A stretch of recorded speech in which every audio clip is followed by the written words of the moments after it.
Hi, I'm Mara Webster with In Creative Company, and today I'm so excited to be joined by Sophie Rundle to talk about her latest TV series, After the Flood. Starting off, I love how much in the first few minutes of this you get such an idea of who Jo is as a character. And so, in turn, I was really interested when you first read the script in how you started having a really visceral idea of who she was going to be to you and how you might play her. Because within that first page, we see her, we know that she's pregnant. We see her diving into the water, putting herself in harm's way for other people. And there's just so many great details already interwoven. Yeah, I think it's such a smart way to introduce your protagonist, isn't it? Because, who someone is in a crisis is who they are. So it's really smart because so quickly you go, okay, so here's the situation, the floodwater's rising, there's a baby. And I think we all cringe up when we see the baby because you think, oh God, I know what's going to happen there. The baby goes in the water. And then Jo, our kind of hero, really is that. She sees the trouble, she runs towards it, she throws herself in, and then she reveals that she's pregnant. And I think it's such a great opener because you go, okay, so that's who our protagonist is. Now let's start the story, and I loved that. That's great when you get sent a script through, and sometimes you just get sent some of your scenes to read and then you go for a meeting and sometimes they go, here's the first episode. And it's lovely when you open a script and you go, is that me? Is that my character? Oh yeah, I want to do that. That's great. It's wonderful. And it sounds like you had a good amount of time to talk to Mick Ford before shooting, who's the writer of the series, and to really kind of talk about Jo as a character and figure out some of the details. What were some of the aspects of her that those conversations helped to shape for you? Well, so much of Jo came from Mick. She's his idea, and she's so, I think, appealing and compelling and complicated. But Mick was brilliant in saying, this is, I'm writing a woman, I'm writing a pregnant woman. I'm a man. He's a dad, but he was brilliant in being like, let me listen to you and actually a lot of, I have to say, a lot of the men that were on that set were great at going, okay, you tell us. You've been pregnant recently, you tell us what it's like. So but we had I think I was signed on to this for a while before we started shooting, so I got to chat and kind of just get a sense of what did Mick want her to be, how did I see her, how did it all kind of slot into place. And then a lot of it was just kind of um it kind of just happened of its own accord, which I think is a really good thing. I think if you have to force something too much, it's not authentic. So I think you've got to get the right actor, the right character, and hopefully it all kind of blends.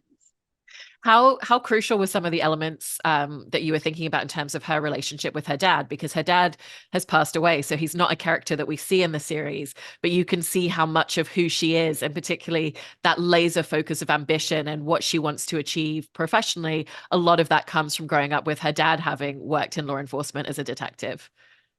Yeah, she's totally put her dad on a pedestal. And what's really interesting is that reading it, I kind of made this judgment that actually I think she's kind of haunted by the ghost of her dad. She wants to keep him alive and honor him in some way, and she's still kind of seeking his respect. And I felt that it was a problem for her, and that's really interesting when you go, okay, I'm making a judgment on my character here that she doesn't know about. So that was quite interesting. But I think throughout the story, she starts to confront that, she has to kind of readjust what her relationship is with the memory of her father, and how that's affecting her very real living relationships with the people around her. It's also quite interesting in terms of the fact that throughout the series, we see her having to draw outside of the lines quite a bit professionally. And she does so with a really strong conviction that it's because she's doing the right thing. But there's that moment where she talks about, she's always been very straight edge, especially growing up with a dad who was a police officer. It's like she's always been a rule follower. And we're seeing her stepping outside of that for the first time. And so, how did you make sure that, she always had the convictions to warrant the choices that she was making? Well, that's so it, because she has this really fierce moral compass and she's really sort of vocal about that.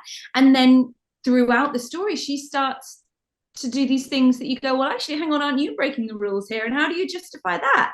And isn't that interesting? And as she kind of starts to confront this element, this level of corruption in her community, which is abhorrent to Jo, you start to think, well, the deeper you've gone into this, you have become party to that for the right reasons, maybe, but isn't that how it starts for everyone? And I think that's really interesting as well, when you see your protagonist have their kind of belief system dismantled slightly. That's always really interesting to play. Who is?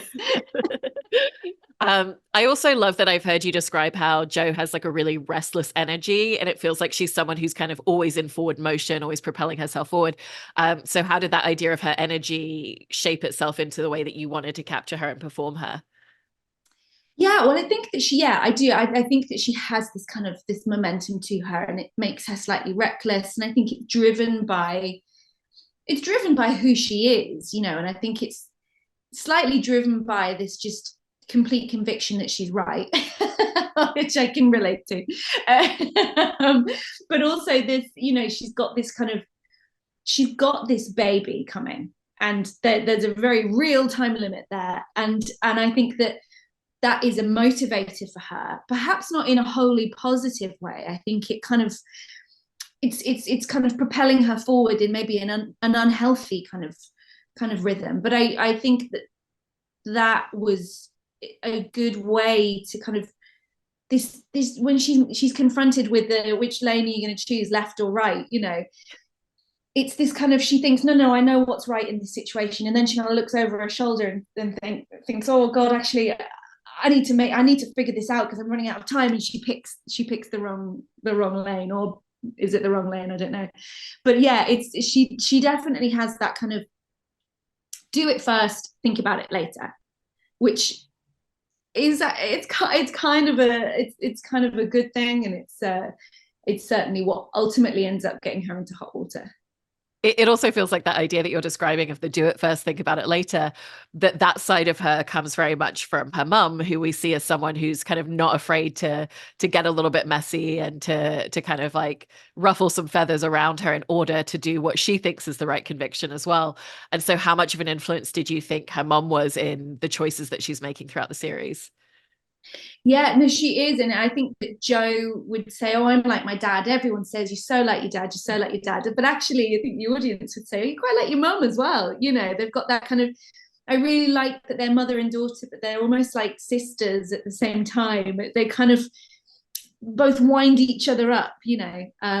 But I think she's massively like her mum. And I think what I found really interesting is that Jo is so kind of frustrated with how, now that she's pregnant, everyone is just treating her as this mother to be figure. You know, she's defined by being a mother and her forthcoming sort of the arrival of her baby. And as she's grappling with that and finding that really frustrating, she's actually kind of re-navigating her relationship with her mother and realizing her mother is not just her mother. Her mother is also a woman in her own right, has had a past, has her own life outside of her relationship with Jo. You know, Molly is not just there to serve kind of Jo's whims and tell her that she's brilliant all the time. So I really like that kind of duality of yeah, you may be a mother, but you're also a woman within that, you know. I like what you're bringing up there as well, in the fact that it is also a bit of a sisterly relationship as well as a mother-daughter one, and they have that ability to wind each other up because it's actually such an expression of love between the two of them, and that feels so clear. So how did you make sure that both of you were playing it in a way where it didn't feel like animosity and conflict, but it felt like just the way that they express themselves? Yeah, I don't know actually. I think I loved because I think you do kind of bicker with the people that you love, but it's that thing, isn't it, you're like, well, I can slag you off, but if anybody came in here and slagged you off, I'd fight them, you know. And I think that's what it always has to be. You're like, oh, you're so annoying, I love you, goodbye. It's that kind of, the baseline is like, we love each other so much, you're just really getting on my nerves right now. And that's humans, isn't it? That's that you're able to be both those things at the same time. You know, I think I love that they can have a fight about they're having a fight, but she's carrying her bags in for her, or she's off to get her breakfast for her. You know, I think that's kind of, you have to believe that there's no sort of sourness there. It's all done with love. And she's the same with Pat, her husband, and her sister-in-law. Do you know what I mean? You can tell someone to F off if you're like, yeah, but I love you, really. I don't know. Is that a life rule? It's probably not a good, healthy life rule, is it? And I mean, with her mum as well, Mick Ford, the writer, wanted you both to kind of like come up with like an action or something that would kind of like show their history.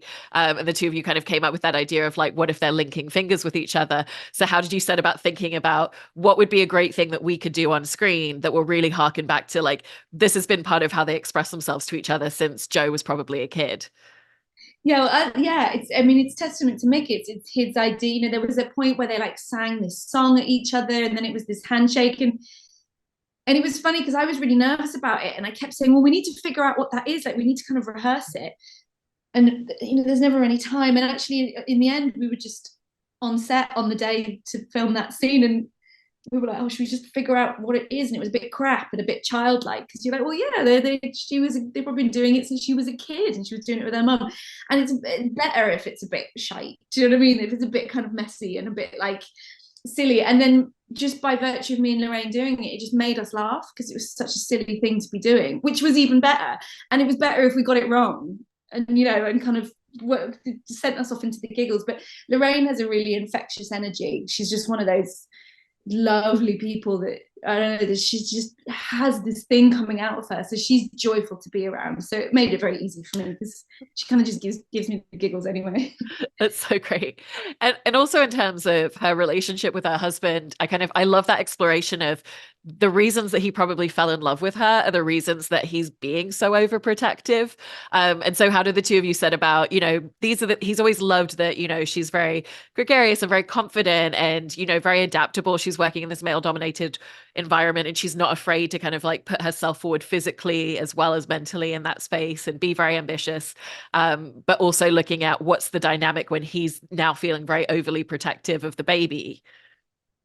Yeah, well, I think that it's always good because you come kind of to you meet the story protective of your own character, and that actor is there protecting and advocating for their character, and that's good.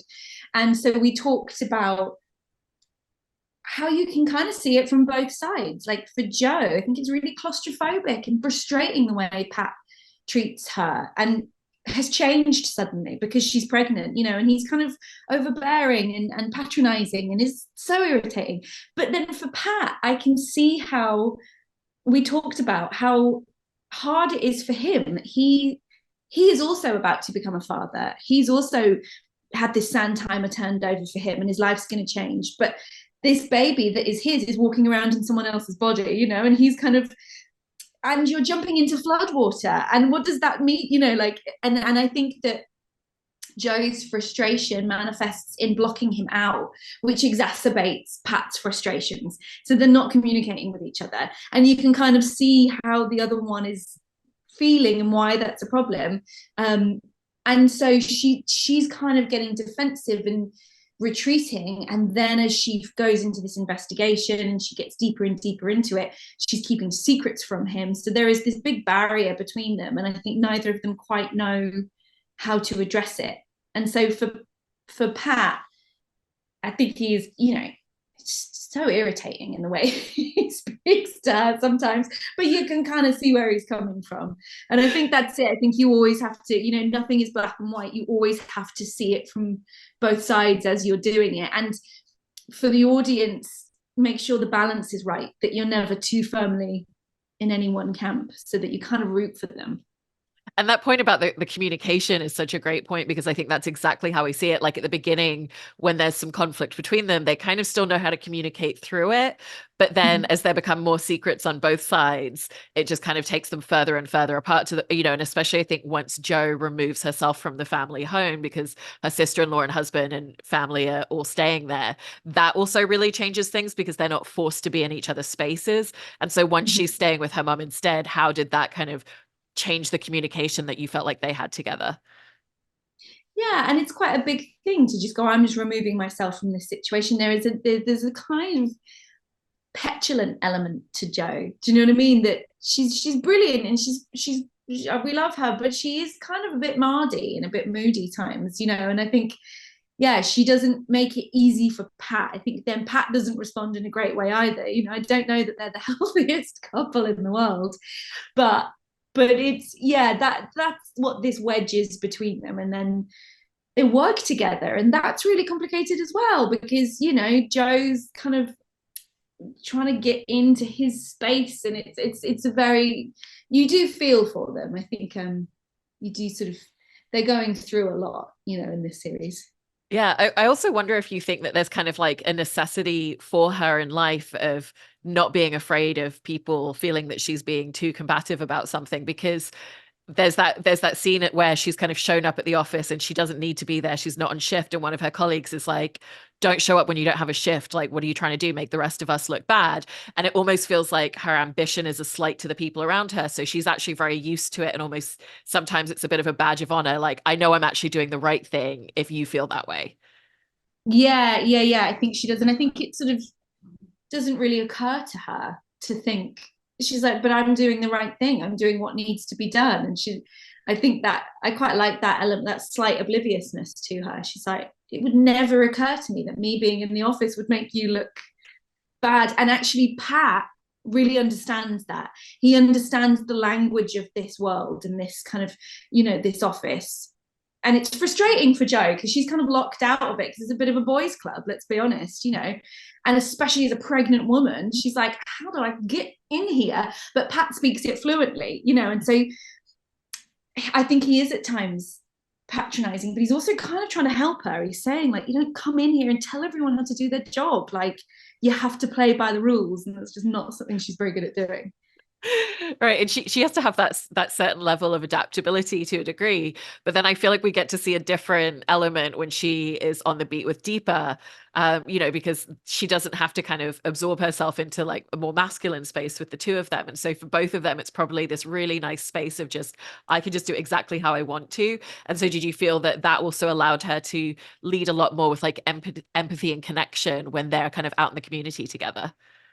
Yeah, and I think it's I really like those two together because they're funny with each other and they're relaxed, and there isn't exactly that, like, it is really, you do relax when you're not kind of having to prove yourself or battle against something, you know. And that's who she is, you know.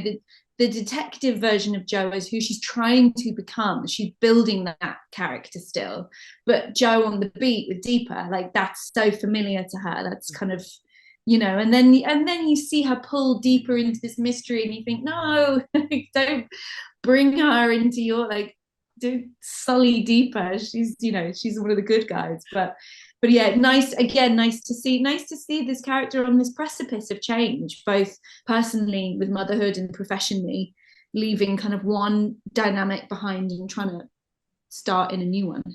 Yeah, absolutely. And I like that also when Jo's kind of talking to people when she's out and about for her job, that she does lead with her vulnerability and her softness and her empathy. You know, and she's also not afraid to open herself up in order for them to feel like, I can trust you and I can tell you the truth. Yeah. And so how is it kind of just figuring out that balance and that dynamic that you wanted her to have? Yeah, I think what works for her in the community doesn't work for her in the kind of detective's room, you know. And but then interestingly, the kind of detective's room and her superiors realize, actually what's really important is being able to infiltrate this community, and the person who can do that maybe is Jo, because she isn't sort of, she, I don't know, up her own arse solving mysteries yet. She's still in amongst these people, and that's the heartbreak actually of the series, is that she is so much a part of this community and really well liked and respected in this community, and actually there's a bad egg in this community, so it makes you go, oh, so who's lying here? Because there's somebody's not telling us something. So, and that's kind of the fun element of the murder mystery of the show. I was like, that's half the fun of watching it, is the who did what, who didn't tell the truth. Yeah, and you love watching stuff, don't you? When you're like, I think it was this person. No, I think it was this person. Like, that's why we love these shows. That's why they work, because you're like, can I get there before the characters get there? And also in terms of kind of a lot of the even just like the logistical elements of playing someone who's working in law enforcement. I know when you worked on Happy Valley that you were able to shadow police officers, and you had a woman named Lisa on this show that was a police advisor that you worked with. And that's great in terms of like figuring out the dialogue and certain delivery or certain movement that needs to happen in scenes. But did you also find that there were just personal elements that you brought into Jo just from stories or things that you'd seen and observed from those experiences as well? Yeah, I mean, Lisa was invaluable in teaching us how police officers actually behave, because I was doing my best sort of finger guns solving crime faces, and she was like, okay, no, this is how you actually do it, this is what you would do when you came across a dead body. And I mean, that's one of the like joys of this job, is that every job you do, you learn something more that comes with you onto the next one. And she was just amazing to have around, because she sort of, I mean, God, that woman needs her own show of her own stories. You'd sit around with a cup of tea between takes and she'd tell you these things and you'd be like, oh my God. But part of my job then is to take all that kind of technical information, and then you add the human element to it of, but who's this person and how did they respond to it? And it doesn't matter how professional you are, you always have a human reaction on some level. So it was kind of, and then you have to layer that into the story. Where are we in the story, and how does this revelation affect her? And I guess, yeah, part of Jo's appeal is that she isn't a robot. She does react to these things. She does kind of take it on. She hasn't built up the walls yet. She's not been in the game long enough. Just give her time. Yeah, they'll beat her down. And then there's obviously a hugely physical aspect to this role as well. In particular, the scenes in that very first episode with the floodwater. And I loved that you filmed it in a space where they usually do emergency services training. And so you had all these professionals there, like lifeguards throughout the water. What was that experience just kind of like the first time you jumped in? Because again, it's a very physical experience to film a scene like that. But going back to what you were just saying before, you still have to humanize it and make sure that it's character driven whilst you're in the middle of rapids. Yeah. Well, so the opening sequence we actually shot last, so it had been kind of looming throughout the whole shoot. I think aging our producers significantly, as they were like, how are we going to do this? But I'm very grateful to them. It was originally one of the first things we were going to shoot, but we started shooting in February, I think. And then they said, why don't we move that to June, when we're not going to give everyone hypothermia? So by the time we came to shoot that sequence, we'd actually had quite a lot of water experience in some ways, because it just rained every day on that job. I mean, it was like, if it was scripted rain, they had the big water hoses out. And then on the days when it wasn't supposed to be raining, it was Manchester, so it was just raining anyway. And then we were kind of really getting used to working with water. But when we came to that sequence, it was amazing. It was so well organized and sort of planned to within an inch of its life. But the guys were fascinating. It's this water course, and they're in control of how fast and how high the water is, and they can sort of like a tap, they can pull it all up and push it all down. And there's these guys that just work there, and they're like, oh yeah, this is where we train emergency services, we've shot loads of stuff here. And they just totally are so normal with it. And so we went on this kind of walkabout the night before we started shooting, like a school trip, and they were like, so we'll be positioned along the water course, and when the water's up to like level 5 or whatever, if you fall, you're just going to get carried away. So just let the water take you, and someone will grab you at some point down the rapids. I mean, it was just hilarious. They're all just there with like basically big hooks ready to fish you out if you went tits up. So it was really interesting. But we were all quite giddy to be there, because it had been such a long time coming. But it's also an unusual way to work, because it was so broken up. It was kind of trying to keep your head in what's happening. The logistics of how you actually put something together are amazing. So it was really fascinating. It's like the primary reason I wanted to do this job, because what an experience, and so much fun to kind of be that physical and just get wet and messy, and it was a world away from corsets and teacups, which was a thrill. And overall in playing Jo in this series, one of the things I love is looking at a character and narratively getting to explore this is probably the worst few weeks of, or like the most challenging few weeks of her entire existence, and how does she respond in that situation? And so what was that experience for you in terms of getting to build this character, and then, you know, if I put them in this real pressure cooker situation, how do they respond to everything around them? Yeah, it is. And then you know, in the show, actually the action takes place over the course of quite a small amount of time, you know, and you're filming it over a few months, so having to condense that down. But you really want to see somebody changed at the end, I think. So it was kind of fun to work out what are those marker points along the way that really shift something fundamentally in her. And then she's somebody new in that episode, actually, you know, and you know, and we all know this baby's got to come out at some point. And what does that look like? You know, this thing that's kind of ever approaching. It's you know, a lot of the time when you're playing a character, they don't know they're in the drama of their life. They don't know that things are going to get worse for them. But I think Jo knows. She knows this baby's coming. She knows there's something on the horizon. She can kind of see it in her periphery, and that's quite an interesting aspect of it as well, I suppose. That's so great. Well, I love that it was such a fantastic experience in making the show. It's so great to watch all of the episodes, and I think people are really going to enjoy it. So congratulations and thank you so much. Oh, thank you so much. It's lovely to talk to you.